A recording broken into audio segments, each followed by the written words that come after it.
guys, my name's David and welcome back to the channel and welcome to the first episode in my horror review series. Sorry I'm a bit late to starting the series, stuff happens, but throughout the month of October I'll be trying to pump out a bunch of horror related content. Starting with my review of Hereditary. If you enjoy film related content, you should definitely consider subscribing without wasting any time. Let's get into it. Also, there will be some spoilers in this video, but I will give you a fair warning so you're safe. Hereditary has always been such an interesting and now special film for me. Before I watched it, and especially when it came out, this was kind of a boogeyman to me and apparently the entire horror community, because the discourse around this movie made it out to be the scariest movie ever made, and some people would actually go as far to call it the scariest movie ever made. As I titled this review, I'm asking the question, is this movie overrated? And for a while, I actually would have said yes. But after giving it a second watch, I am happy to say that I love this movie. In fact, I think it's my second favorite horror movie. But I could still understand why someone might think this movie is overrated, especially after a first watch. Once again, I was one of those people. After that first watch, I thought this was a very good movie, but the ending, which I'll talk about later, kind of ruined it for me.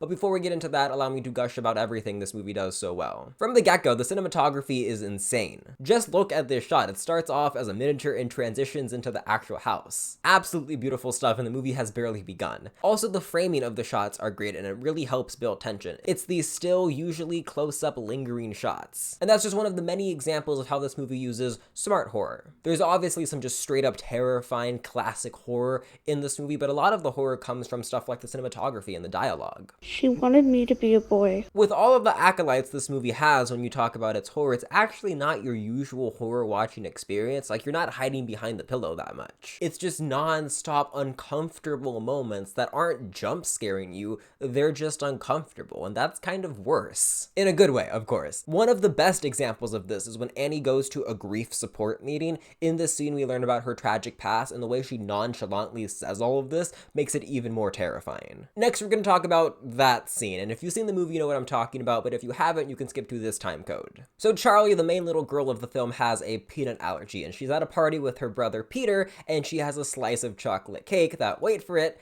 has peanuts. She starts to have an allergic reaction, and Peter tries to race her to the hospital. Charlie is gasping for air and puts her head out of the car window in hopes that this will help. Unfortunately, it doesn't. Charlie's head collides with a pole, and well, it pops off. It's really gross stuff. This scene is insane for so many reasons, the most obvious being that a little girl's head just flew off. But besides that shock, Ari Aster does such an amazing job just crafting this tense scene even before the actual accident. Because once again, the entire film up to this point has been pretty casual. I mean, sometimes we see like a ghost every now and then, not even every now and then, like once. So you feel like something is building up, and here's what it's been building up for the last 50 minutes, and there is still so much more to come. It's just such great writing and directing, and movies like this are, it's a shame that people don't take the horror genre more seriously, because masterpieces, best of the decades, come from this genre. But just when you think that the sequence can't get any more horrifying, it arguably does. The way that Peter is in this fugue state and just mindlessly goes to bed to then be woken up by the screams of his mother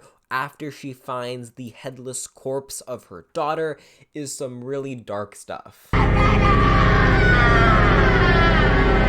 And you think that's it, right? The sequence must end. Nope. Here is this shot of Toni Collette just acting her heart out, having an absolute breakdown. I just want to die! Once again, it's absolutely horrifying stuff, and the fact that Toni Collette did not get nominated for an Oscar is a disgrace. Something to note is that this whole sequence and most of the film's most iconic parts don't have anything supernatural about them. And that's honestly great. It proves that it can stand on its own, just being a great and terrifying family drama. A big reason that the ending initially did not work for me is because these non-supernatural scenes are so good. But I will get more into that in a little bit. Something that I have to point out from a filmmaking standpoint is how good the pacing is. This movie flows so well while not having constant shock value. There is shock value in this movie, of course, don't get me wrong, but it's not set up where like every 10 minutes we have to scare you. It doesn't feel tacky like that. But even when there is shock value type moments in this movie, it's unique and creative and not something like, oh, the broom fell over and you thought it was a ghost, got you. In this movie, it's like the little girl cut off the head of a bird.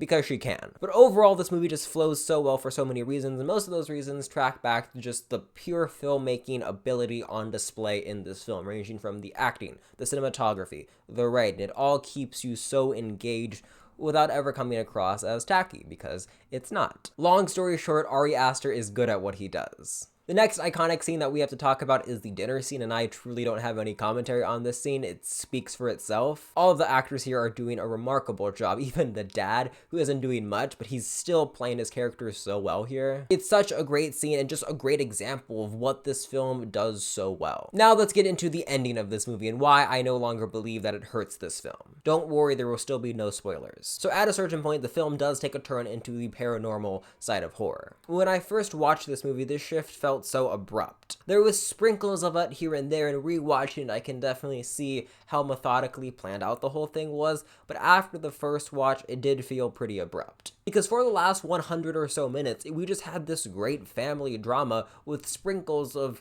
unreal stuff. But with that second watching, I just came to the simple realization that the stuff was always there, the third act just focuses on it more. And because this is such an overwhelming viewing experience, because it's still a scary movie, I definitely overlooked it on my first viewing and didn't realize how well written the whole thing was and how the third act is earned. It truly is as simple as that. The fear and pain that we see this family go through is still real, now it just has an unreal element tying the whole thing together. And I no longer think that the tonal shift of this movie ruins the movie, because I don't think there really is a tonal shift anymore. Because once again, with that second watch, I was just able to see how well everything is planned out. It never feels like the film is doing gymnastics to set up where it wants to go next. Once again, it all just flows so well. I cannot tell you how happy I am that this truly does not bother me in the slightest anymore, because even when I wasn't big on this movie, I could tell that it was close to a masterpiece, but now I fully acknowledge it as a masterpiece and a horror benchmark, and I'm just so happy that I truly, truly love this movie because it is such a good movie. I'm gonna do it. I'm gonna give Hereditary an A+. If you haven't seen this movie yet, I highly encourage that you watch it. It's one of those movies that I would put on a list of movies you must watch. Guys, thank you so much for watching this video. I had so much fun discussing one of my favorite horror movies, and I cannot wait to talk about more horror-related stuff throughout this month. If you enjoyed this video, please consider giving it a like, and if you have watched this far, you probably will enjoy this channel, so please consider subscribing. I will see you in the next video. May the Force be with you.